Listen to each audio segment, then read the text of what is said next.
a very positive start to our second annual participatory budgeting exercise for downtown Ward 2. I very much appreciate all of your time this evening. It's going to be enlightening, I'm sure.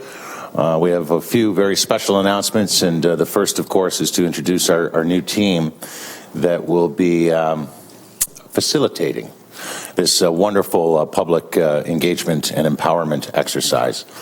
For those who don't know, I'm the councillor for Ward 2 Hamilton, Ward 2 downtown, Jason Farr. It has been my pleasure for the last 3 years and a little bit representing you, and more than that, working alongside you, and even in this case, sort of standing back and letting you carry on with a very important public budgeting exercise such as this.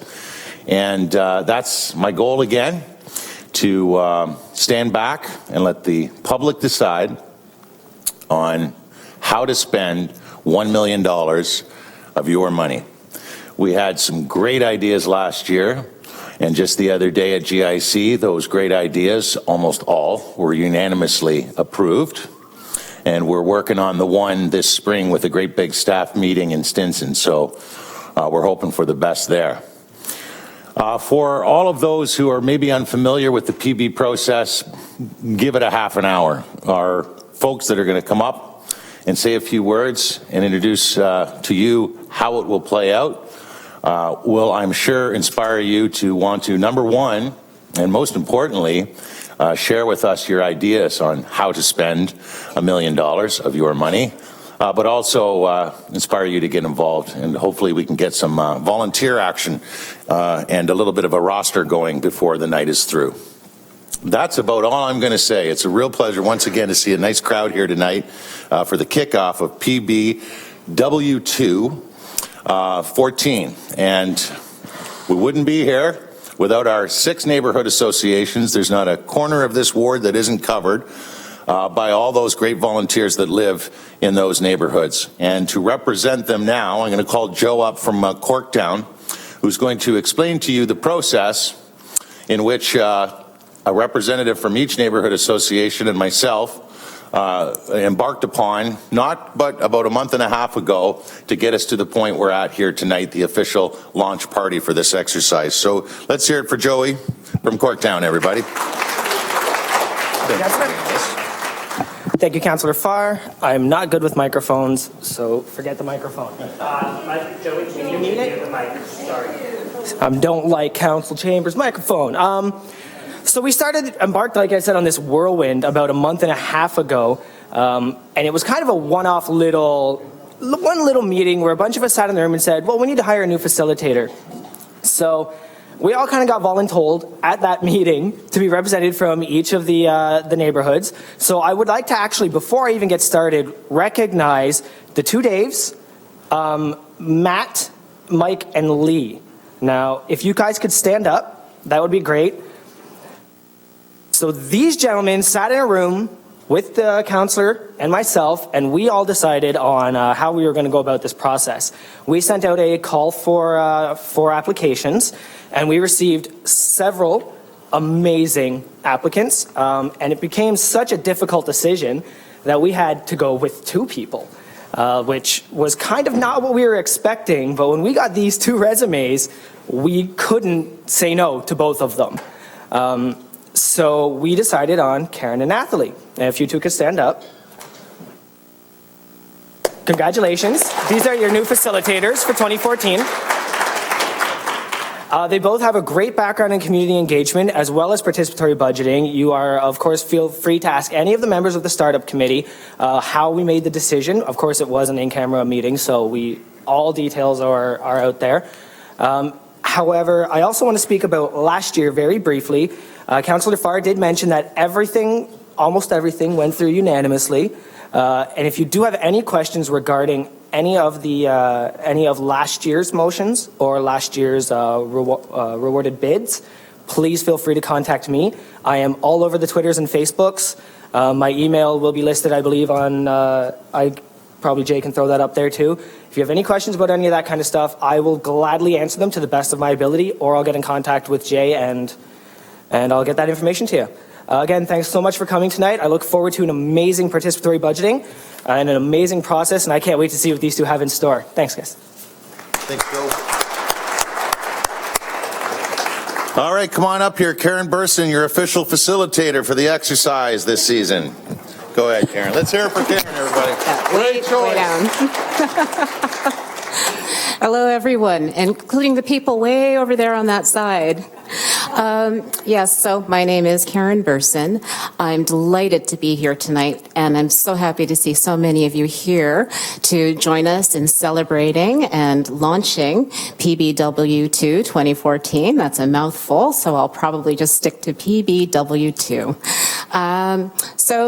Participatory budgeting it's a bit of a mouthful for some folks, and it's an idea that sometimes takes a little bit of introducing. For those of you who aren't familiar with participatory budgeting, definitely by the end of this evening, you'll have a good sense of what it's all about if you don't already. My background in community development includes the last 5.5 years that I've been working in Hamilton as a project manager with Environment Hamilton. Most recently, I've been engaged with the Good Food Box project, and I think it's one of the best training grounds that I could have had for a role such as this, facilitating PBW2. And I know there's some Good Food Box fans in the audience. Hello. I'm especially excited to be working with Natalie, and she'll be introducing herself in a moment. I think our skills are quite complementary. Thank you very much for putting us together, because we found a good working synergy, and I think that'll have a very positive effect on how PB rolls out for this year. Natalie, would you like to come and introduce yourself?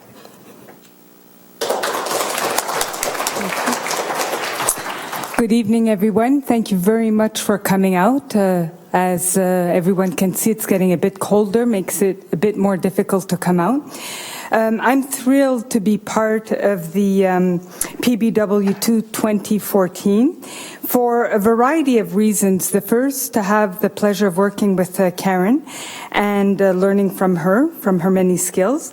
Also because I'm a new resident to Ward 2, and I think, wow, what a gift to land. It's only been 4 months to land in Ward 2, to be in my position and get to meet so many people, the residents, neighbors, from the different neighborhood associations. So I think that's absolutely marvelous.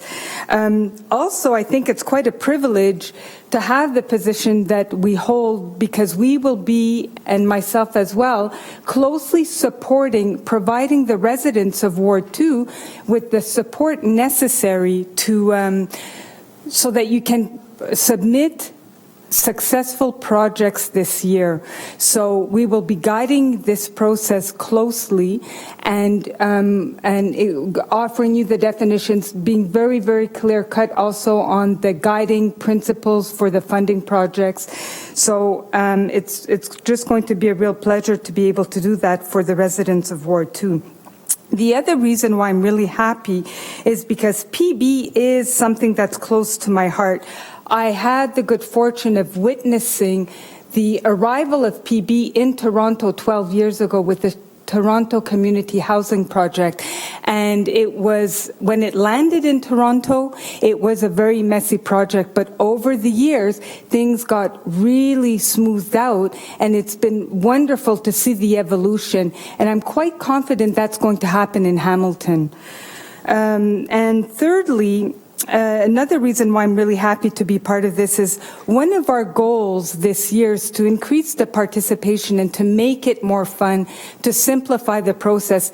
And an academic colleague by the name of Josh Lerner, who also observed the PB process at the Toronto housing community, recently, like 2 months ago, published a new book called Making Democracy Fun. And he's also the founder of PB organization in New York City, and we'll be seeing a short clip, a short video that talks a bit about PB, very short, just 3 minutes. So with these tools, we feel that we're well armed, if I may use that expression, to be able to take you through this 3-month journey with much success and a lot of fun. So on that note, I'll give the mic back to Karen. Thank you very much. Now, before we get too much further along in the proceedings, I just want to take a few minutes to do some thanking because I have much to be thankful for. The people in the groups that I've been working with so far have been welcoming, helpful, available, and that is one of the things that I've really needed to get started in this process. So I'd like to specifically thank the members of the Startup Committee. They've already stood up and been acknowledged. I'd like to thank them again for their work in preparing us for this big task. I also wish to thank the people who are PB veterans, those who were involved in a really hands-on way last year in bringing projects, working on those projects, helping to publicize PB, talking about it to the neighborhoods. That's the kind of energy and support that we're really hoping that we can count on you for in 2014, and it's needed. Participatory budgeting it's about so many things. Yes, it's about a big pool of money. Who would not get excited about $1 million?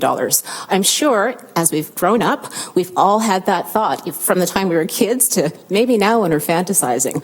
What would I do if I had $1 million? I know nobody's about to deposit that in my bank account anytime soon, but isn't it exciting to be part of spending a big chunk of change like that? So, to do it, let's see, we have 4 goals, as Natalie mentioned. They're partly based on what happened last year and a little bit on observations that we've made and ideas that we've developed about how we'd like to proceed. The second part of participatory budgeting, besides the money, of course, is that community engagement and what it can do to help support democracy. We all know, well, some of us know about the history of PB. It's been around since the 1980s, and it has demonstrated that it's possible to transform the way people think and act in their communities. That we can work together to find solutions, that we can reach beyond the usual people who are involved and engage new people in new ways. Isn't it powerful to think that when you leave your house in the morning, that you can have an influence on the built environment around you? If there's a crosswalk that's needed, if there's a repair that needs to happen in your community, you can have a say. And that's kind of the kind of thinking that we need going forward. Because if we look at electoral participation, which to me, I've always thought that's the laziest way of participating in the political system, just casting a ballot. Isn't that easy? How many of us do it? Does somebody have the stats on the last municipal elections, federal, provincial? People feel generally that, they can't make a difference, but I think participatory budget gives them a chance to think differently and act differently.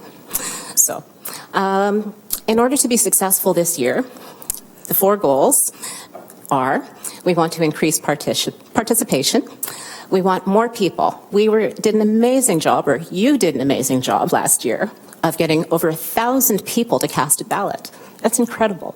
From nothing to that. We want to actually double that number this time around. So we've got a big challenge ahead. That's where we need you. The other thing that we want to do is present PB in a way that is less confusing. Some of the feedback that I received, even though it was positive, I did get some negative feedback about perceptions of it being a complicated process. We want to walk away. So Natalie has talked about some of the communications tools that we'll be using to make sure that people are well informed about the process and that they feel that they're part of the process. We're going to show you very shortly an example of what we can do when we work together to make something happen and how much fun it can be. This video that I'll be showing you soon was produced by Operation Maple, and the producer is Kathleen Quinn. Where are you up there?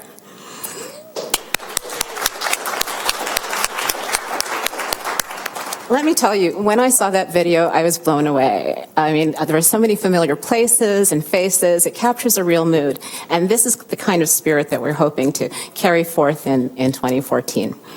Another goal is to increase the diversity of the participants.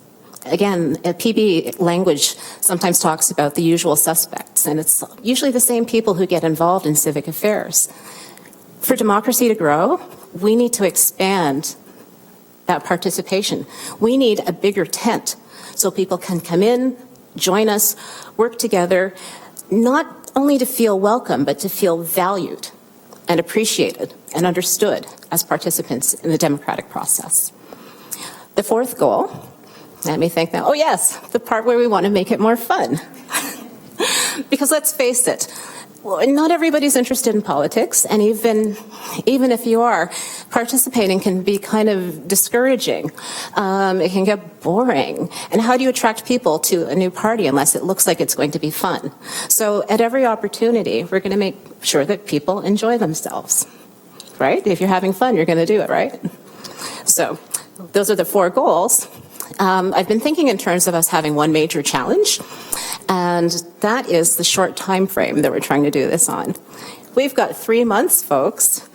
Seriously, we're hoping to do the voting at the end of June. That's the plan, and that's the schedule that we're sticking to. In talking about participatory budgeting efforts in other parts of the world, 6 months is sort of a comfortable time frame. So in order to achieve our goals in this very short time frame, we have to work in a very focused way.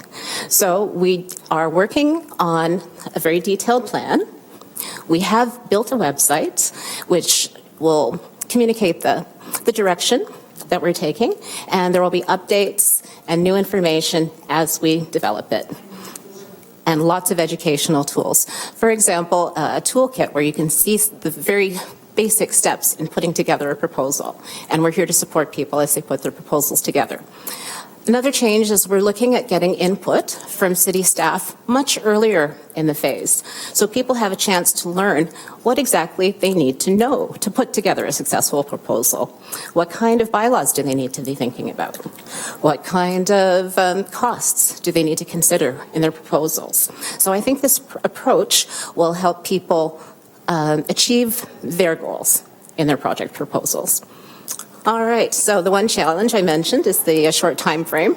There's another challenge. Have you been hearing things from Queen's Park about maybe a spring election? So that's going to be competing for public attention. So one of our challenges is to keep people engaged. My feeling about this is that process is going to have its own excitement and energy around it.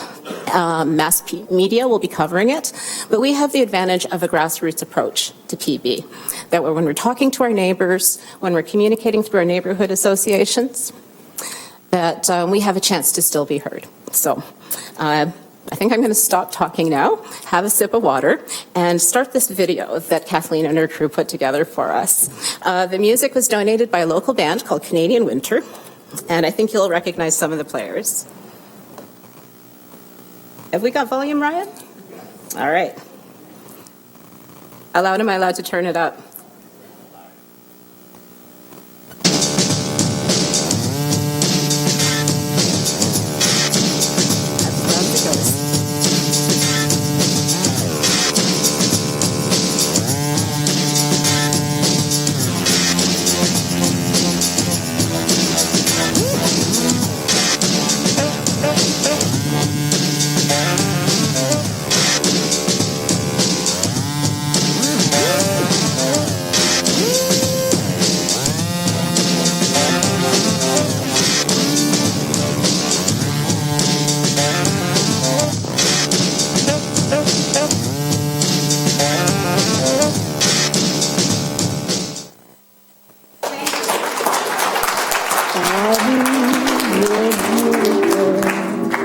I need to stop that. That's a great video, but that's not about PB. All right. And if you go on YouTube, there's a really interesting string of videos that's produced by Operation Maple. I think you'll find them entertaining and informative and just all around awesome. We do have another video that we'd like to show you. I'll use my amazing high-tech skills to get Ryan to come over and do this for me.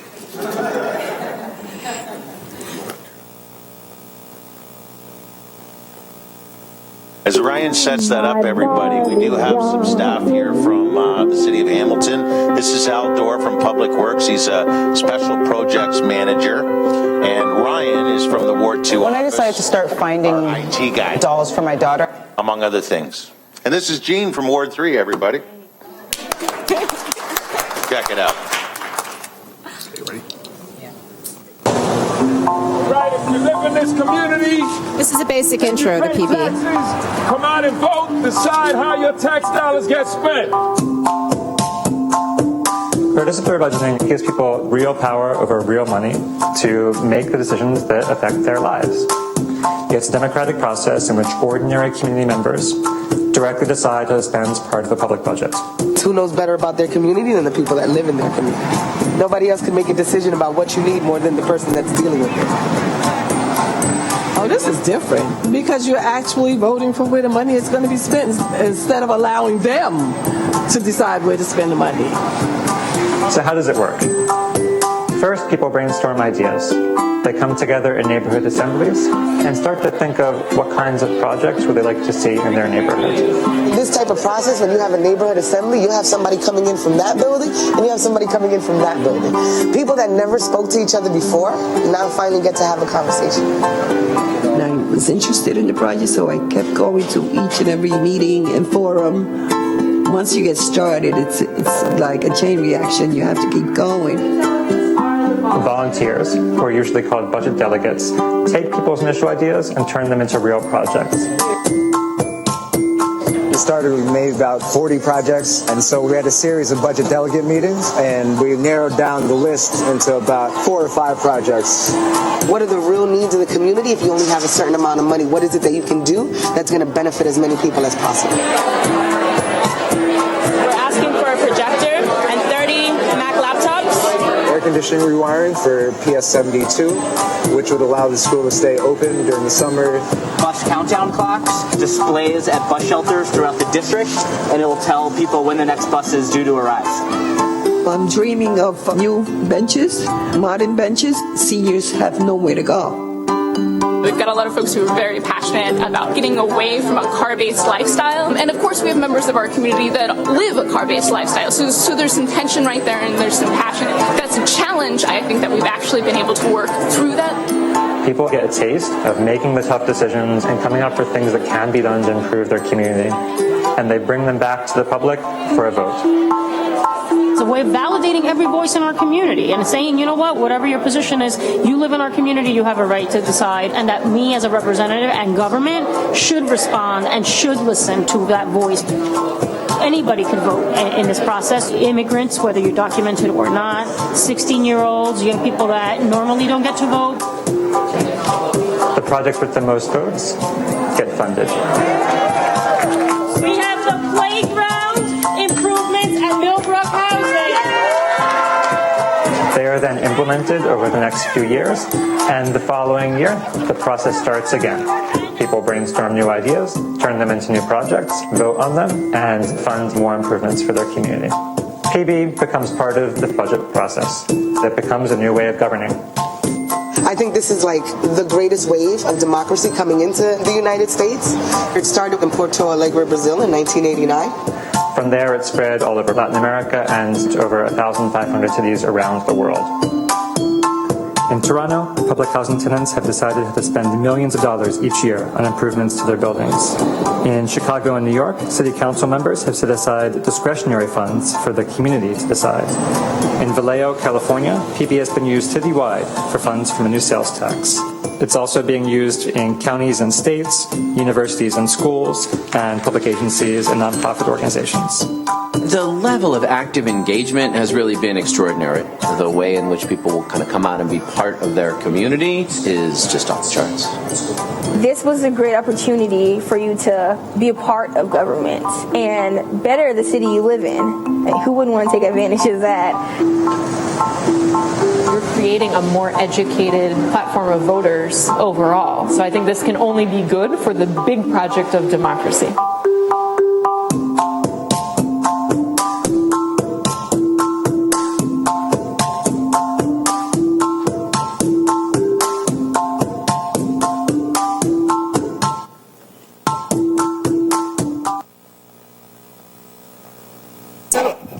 Being PB fans, I'm sure a lot of you have already seen this film. Who has seen this film before? Show of hands. About half. And the lady over there. Okay. Just a comment, or just to get some impressions from you, whether you're seeing it for the first time or whether you've seen it a few times like I have. What do you like? If you like anything about this video, what do you like about it? We got a hand up right there at the back. What do you like about the video?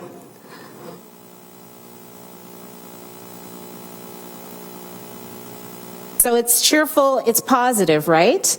Anything else?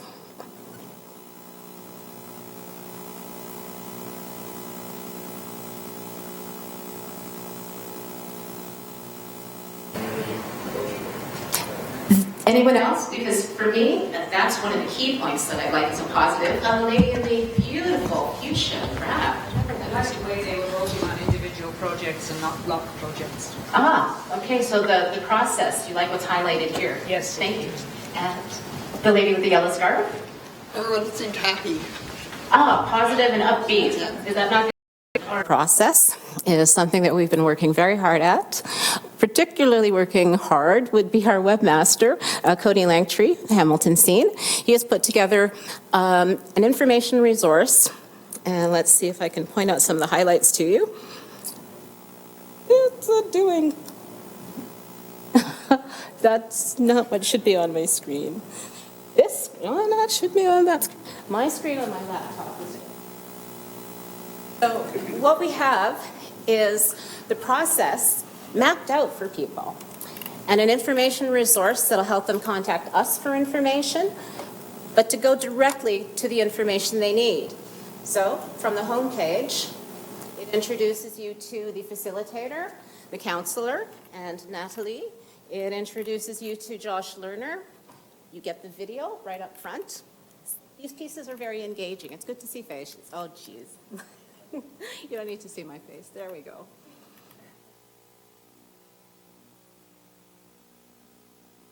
Top of the page. Okay, well, while Ryan's doing that, just show you some of the tools that are here for people.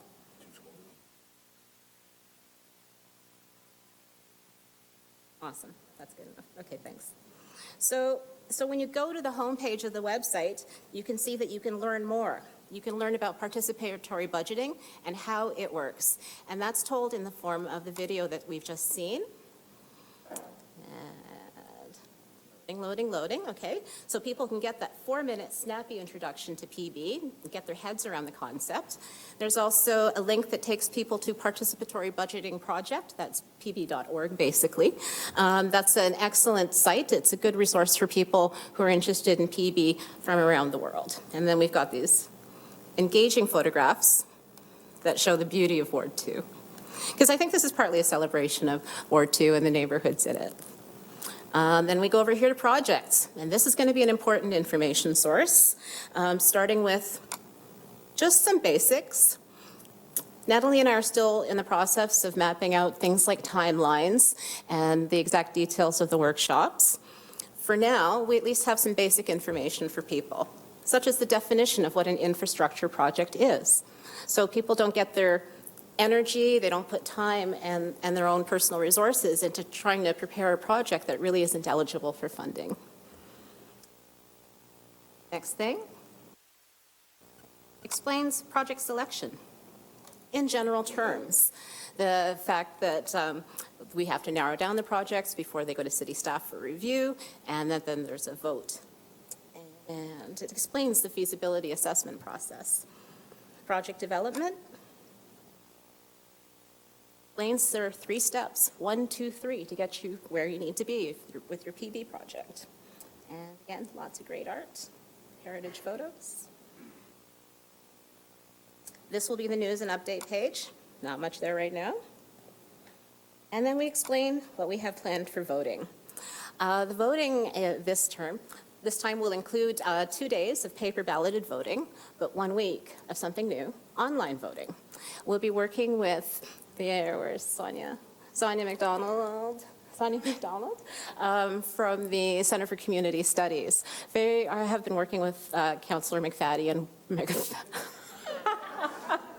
during the video off. Councillor McHattie in Ward 1 in their participatory budgeting process. So by working with Sonia, we'll be able to ensure that people are more likely to have an opportunity to vote. If you're traveling, you can still vote from anywhere. There was an interesting idea, pretty innovative, last year at the mobile polls with cars driving in our neighborhoods. We're keeping an open mind on the mobile concept, considering mobile polls on foot. We're looking into this, having volunteers going around with iPads so people can vote online wherever they are. We'll see how.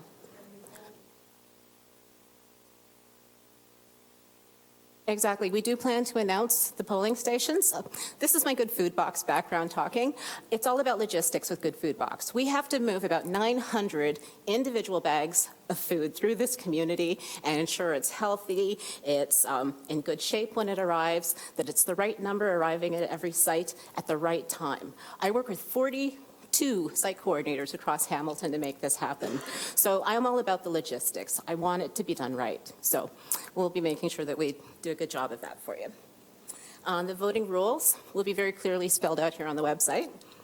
And we're also looking to communicate in various ways. Of course, we have the website, we have the short film.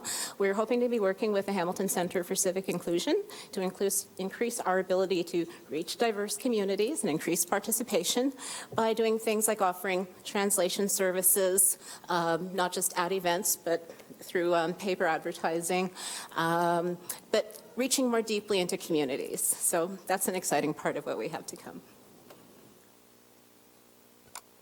A little bit of a wrap-up page on PB 2013. And this is how you contact us. And at any stage on the website, there will be a place to sign up for news and updates. And if we scroll down a little bit, so all you have to do is click and you can contact Councillor Farr, Natalie, or myself. And to connect with the neighborhood associations, they're just a click away. And if you're not sure what ward you're living in, we got a handy dandy map. Now you're laughing, but Natalie, remember your experience going out on art crawl? This was kind of surprising. Just a couple of Fridays ago at the art crawl, we received our first set of postcards, educational postcards, to also celebrate and inform people about this evening, the launch.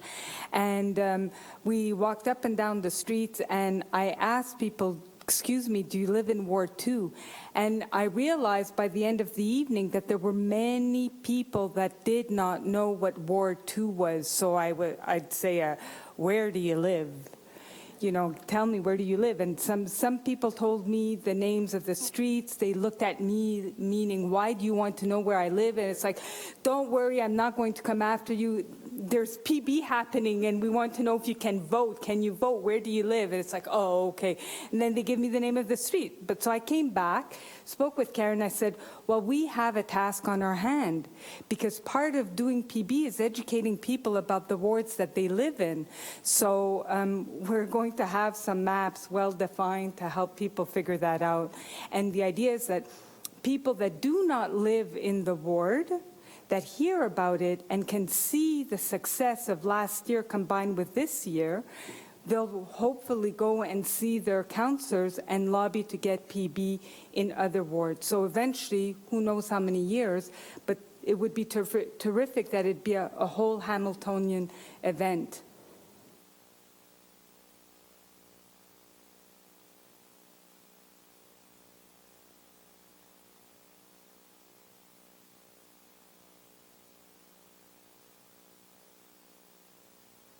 Yeah.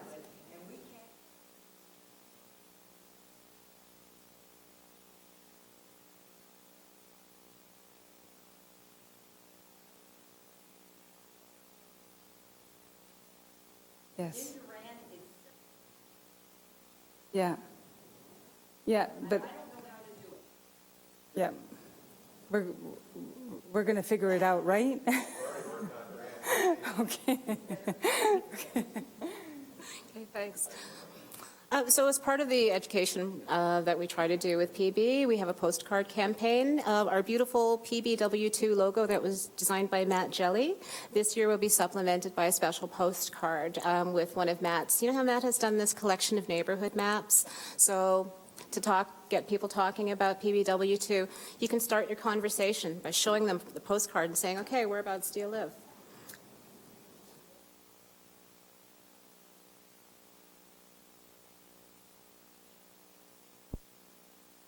And if you were to give us information about this, cards, things that I have no problem with Give to the Gap. Excellent. And you'll have people at every art crawl selling this idea, talking to people and engaging with people. It would be great to get into the apartments and all the rest of it, but at least you have people on the ground. So we're going to be talking about how we can address those 4 challenges, because reaching into the apartments is one of the challenges of increasing participation, and reaching into diverse communities and connecting with the communities is an important way of doubling our participation in the vote. I think the website hints at that outreach to the arts community. There's that photograph of Supercrawl. There's the fact there's such artistic photos. I think we have an opportunity to link up with the energy that we see on James North and make it part of what we're doing. So it's like we've sort of gone into the Q&A section of the meeting anyway. Just so that you know, we have some plans for you tonight. This isn't totally on a random basis. Oh, and just a moment. Did we thank you yet for the website? Cody?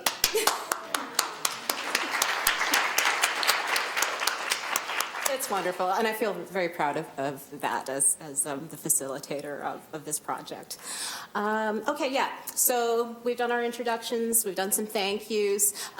We'd like to take a moment to take some questions from everyone in the room. Once we've finished our Q&A, the next step is going into the breakout sessions. What Natalie and I have arranged is we've got meeting rooms on this floor of City Hall, and each room is dedicated to one of our 4 targets. So if you feel passionately about the subject of increasing participation, you'll go to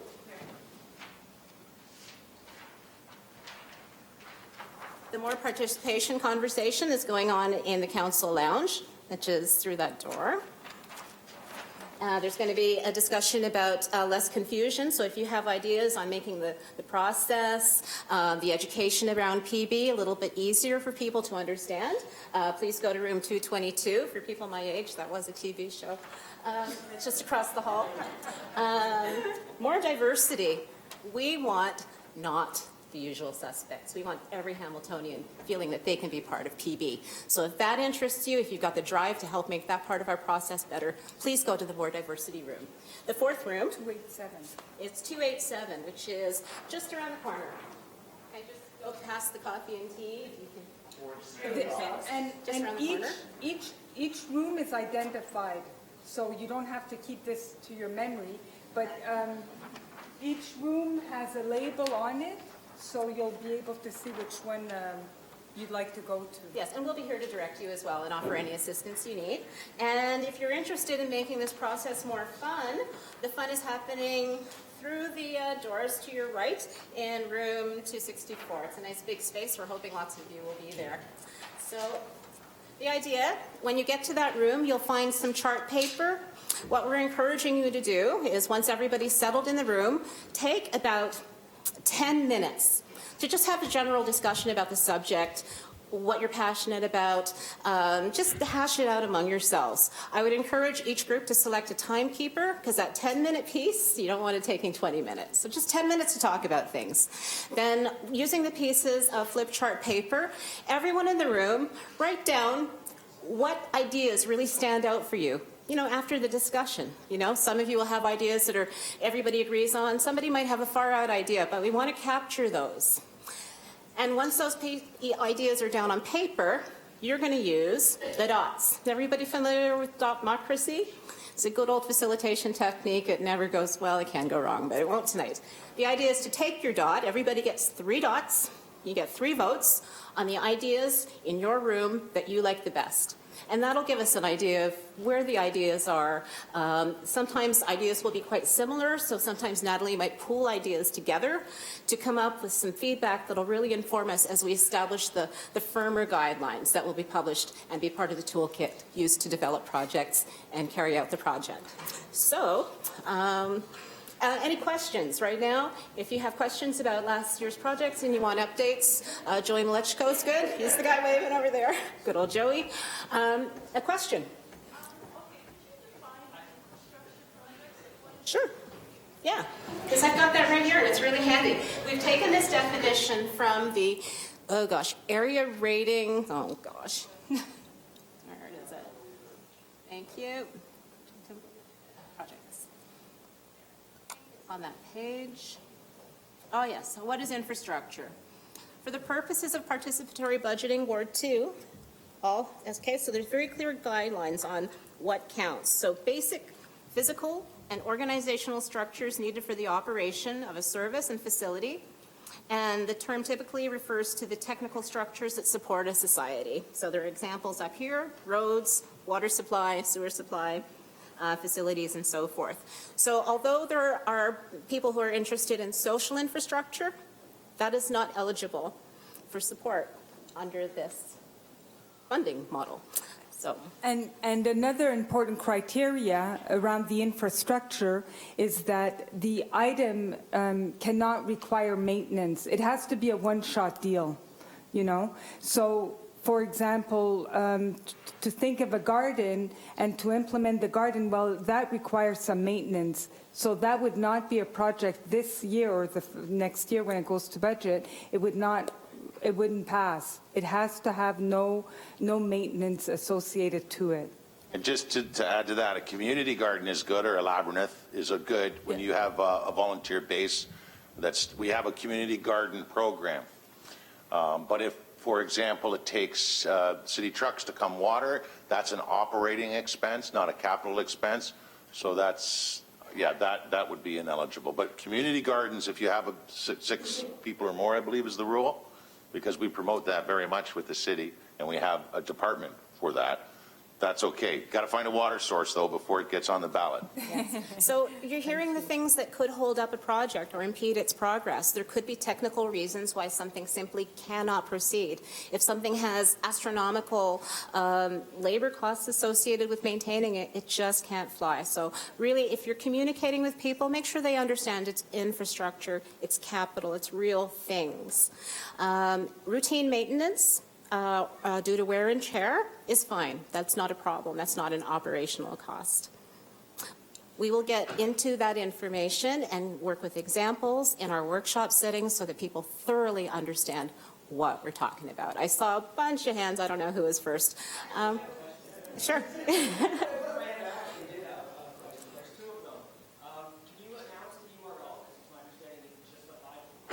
Yeah. Okay. Also, a secondary question is youth engagement was a bit lacking. We had a youth committee, but we didn't really have a lot of feedback and representation from them. Voting age last year was 14. Are we going to be sticking by that voting age, or are we going to be doing any more follow-up with some of these youth programs? Okay. We don't have plans at this time to make that change.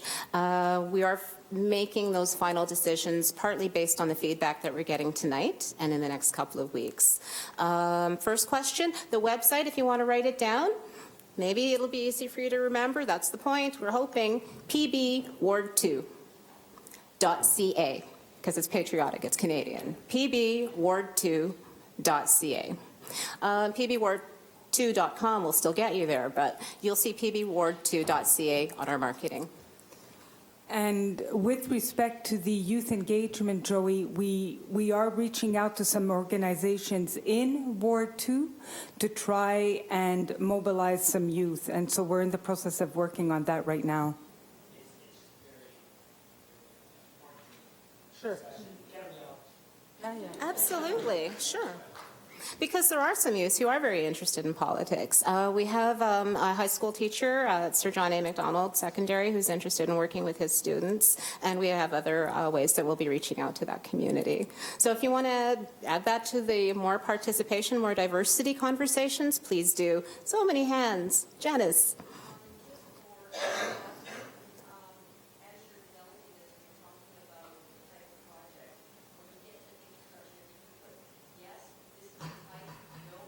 Yes.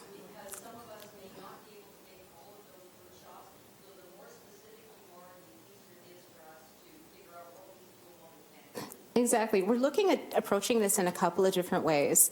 For example, if we were to do a half-day workshop that would cover the 3 steps of preparing your project, that is the time when we'd be showcasing that. We're also going to be making that education available at Lunch and Learns in a more condensed form, and that information will be clearly spelled out with examples on the website. Because let's face it, we are all busy people. Of course, it's best to engage directly with your neighbors. Sometimes you just can't. We'll make it clear that if you do go to the workshops, the half days, you'll get more out of it. There's a facilitator there. You're able to ask questions. It's very interactive. But those resources will be there. I saw your hand, and then you're next, if that's okay. Yeah.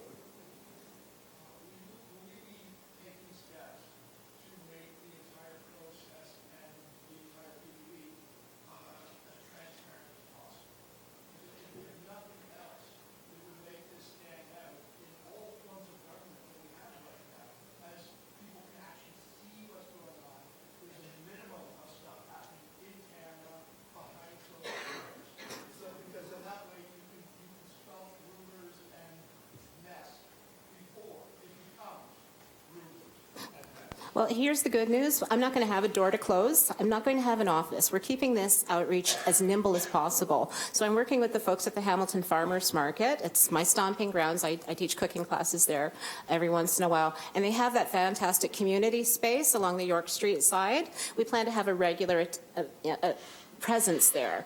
So we'll be there, our banner will be there, we can answer questions. And the workshop setting, that's very open, very public. Even the breakout rooms that we're having here, the doors will remain open. And if you want to go over to another room, get up, walk, see what's going on elsewhere. Transparency and openness it comes naturally to us, but we're also going to embed it in the processes. Thanks for waiting.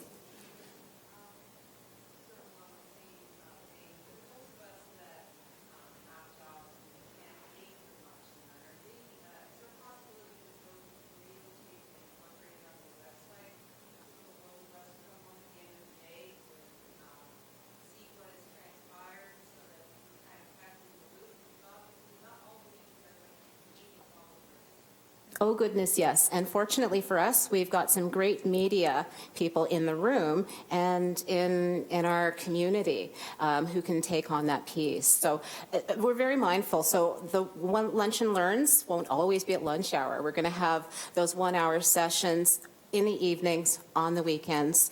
The half-day workshops, kind of by default, kind of have to be on the Saturday because that's the day most people are available. But I think the video camera is another tool for transparency. And it's one of the things that helped me feel like I was involved with PB last year when I wasn't. I was up to here with good food box work. I managed to get out and vote, but it was those video sessions, those very early sessions that were broadcast that sort of brought me in.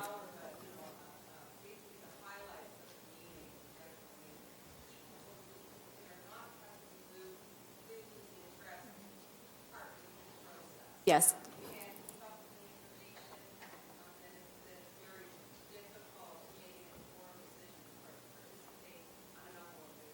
I'm wondering which room you're going to go to talk to, whether it's going to be the more participation or the less confusion. You may have to go between both rooms. Oh, go for fun. Everybody needs to visit the fun room, please. And you had your hand up for a long time there.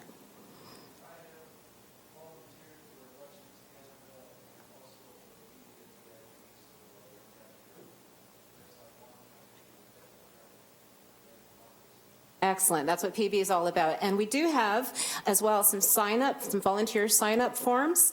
If there's a certain area of volunteering that really interests you, put your name down there. If you have ideas for something that I haven't given a category, put it down.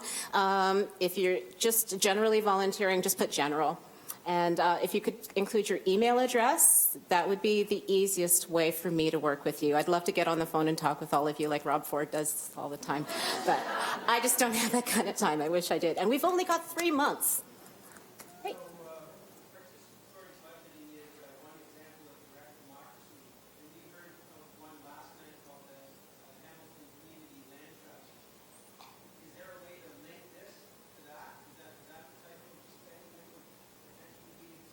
Mike in the room? Oh, shoot. He would have been the best person. Is there anyone who could comfortably feel that? Dave. Awesome. Come on up. Well, basically with the land trust, what we're actually trying to do is purchase brownfields, derelict buildings, and then afterwards look for grants to fix them up for affordable housing, repurpose the brownfields for urban forests and that. So something like that could be included. So the question is, would that be acceptable under this PB2? Under the definition of infrastructure as I read it, I'm not seeing that because it doesn't really fit the examples that are given there. If I have a question like that and I don't know the answer, guess what? We have Public Works, and they're going to be involved right from the get-go to offer you those answers. Yes? Are the examples and the things that are there now cast in stone? Or as you go along, is there going to be decisions going, well, yeah, that's not quite like this, but yes, this is needed, it is appropriate. Is there wiggle room? I think that wiggle room can be explored probably in the workshop settings. Right. Natalie, do you think you could answer that?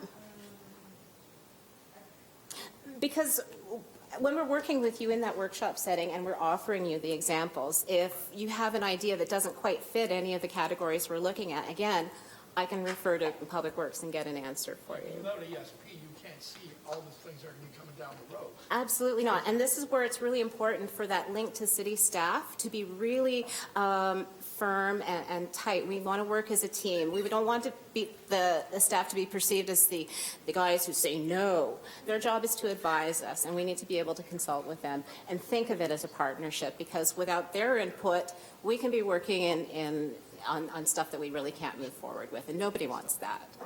The other point that your point brought to mind is that, yes, we need to be aware of what else is going on in the city. What is already slated to have some spending done on it.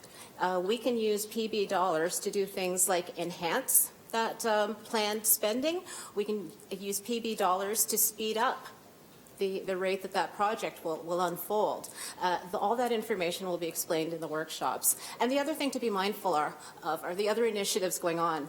There's a really exciting thing going on. You may have heard about the Evergreen Foundation working with the Hamilton Community Foundation on waterfront and downtown improvements. So we have to keep those ideas in mind, and we have established contact with some of the organizers of that funding to make the best of the funds that are available.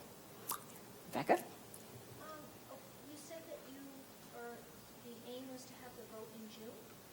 Last week in June. Okay. And is there, or I may have missed it, a start time for the process? Has that been established? We're working on the details of the timeline right now.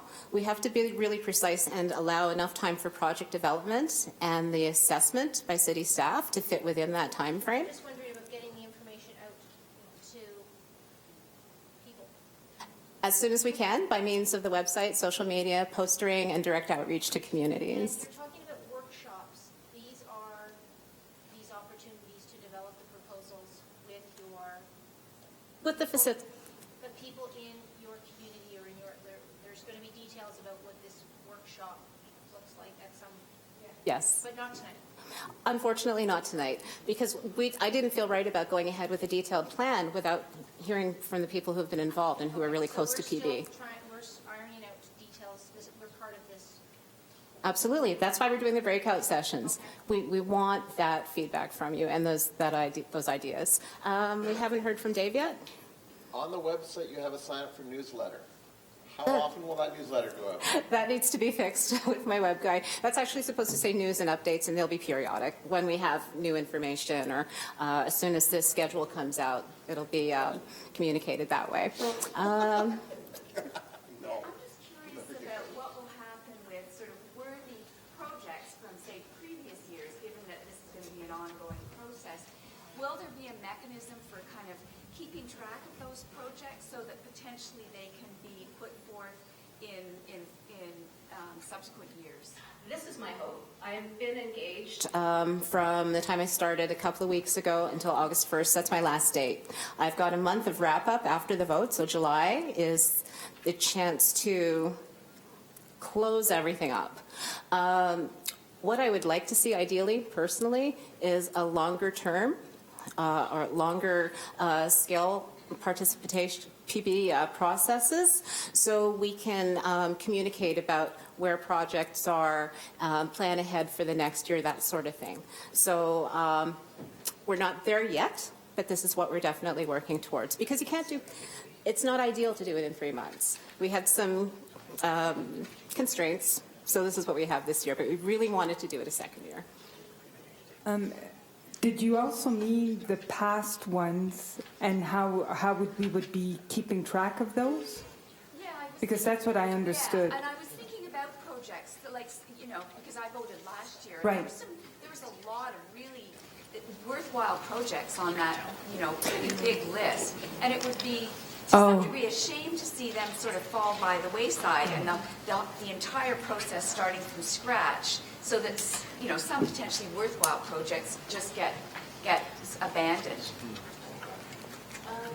My understanding is there is a review of last year's projects that is coming out, and again, it's a matter of building that stuff into the current process so that the follow-up will be there next year about what happened this year. I think that's an important part, because people need to see their work having results. Now, my understanding is that currently city staff are still working on some of those projects. They've come into obstacles, and I think a lot of the challenges have come about because that communication about what goes into a project probably wasn't there to the degree that would have been ideal. That's why we're going to such lengths to make sure that the process is well informed from the start and out the gate. And follow-up, I believe, is a natural part of continuing to make PB grow and succeed. So I agree. I think that's really critical. Just maybe one more question, then we got to start those breakout groups and have that cake. Ooh. I'm so sorry. Okay.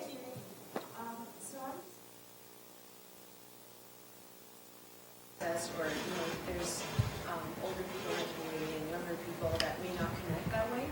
So I love that you guys are online, it's great, but I'm just wondering, you know, for any of us that want to go to a point of reference, whether it's at an office, is that set up, or, you know, can we come and see Councillor Farr, or what would be that point of connection to actually, like, speak with somebody beyond your workshops? Sure. We are hoping to work with volunteers, and we're hoping that some people will be signing up for canvassing to go into communities, and we will be taking part at community events and being available and to answer questions and meet people. We also are going to have that presence at the farmers market, and the reason I chose that location is because it's really central to the ward, but it also attracts an amazing cross-section of Hamiltonians. So once the word gets out that, you know, you see our banner, you know that we're there, this is where you'll come to have your questions answered if you don't have online access. There will be also good old paper communication. As an environmentalist, I'm not that crazy about tons of paper getting out there, but sometimes you really need to do that, so that's what we'll do. And our main poster that has the voting dates, for example, we will have translated into the languages that are dominant in this ward. And fortunately, I have a map from the SPRC that indicates exactly that. Was there a second? Thank you for that question. And this is another reason, by the way, that we're keeping the paper ballots, because people want them, they like them. And we're hoping to have one voting station or polling station in each ward. Each neighborhood, pardon me. One day, though. One day. Because the voting date is close to Canada Day, are you going to offer possibly an alternative date in lieu of that, kind of like how Elections Canada offers that? Well, we have the online voting, so anyone should be able to vote for us anytime during that 1 week. This is what we think. Was there another question on this side before we go to breakout rooms? Okay. Please. How easy it is when somebody who wants to be accessing the internet for the PP? How is easy? Because some of it is barely speak the English, so they wanted to know. So how is easier? Is it difficult to go there and there and there, confusing, or is it very easy? We're working right now with the Hamilton Center for Civic Inclusion on finding solutions to those things.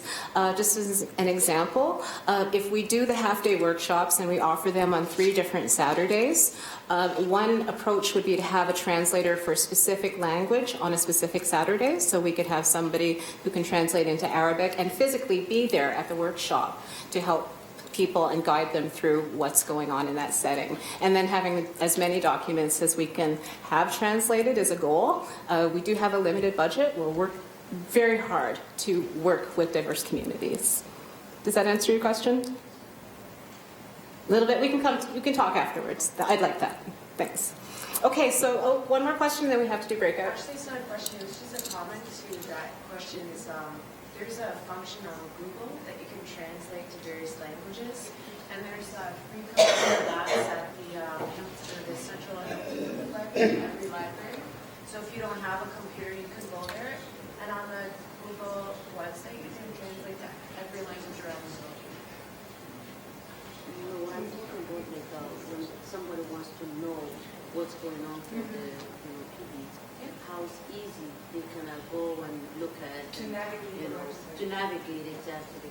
So how it's to go there without their own confusing, click here, click there. So the company that we're using, if I could just field this, Karen, actually does it for Ward 1 as well. So if you can head over to their website, you can kind of see how easy that they do it, and they are they're very, very adept at diversifying and making sure that it's an accessible website. They've had great success in the past with Word 1, so that's why we're using them in Word 2. And I do, one of the things I love about the Ward 1 website is it is very clearly laid out. This is what an infrastructure project is, and here are some examples. We want to have those tools in place for people in Ward 2 this time around. Okay, so thanks. Now, breakout sessions, I really hope you stay, and at the end of the breakouts, we're not going to do that thing where you present to the group, because that's just taking too much time and interfering with cake. So just so you know, we do have gluten-free brownies. They're delicious. I've had them. And some fruits, if you'd like something a little bit healthier. There's coffee and tea service, but that's after the breakout sessions. We want to put you to work first, okay?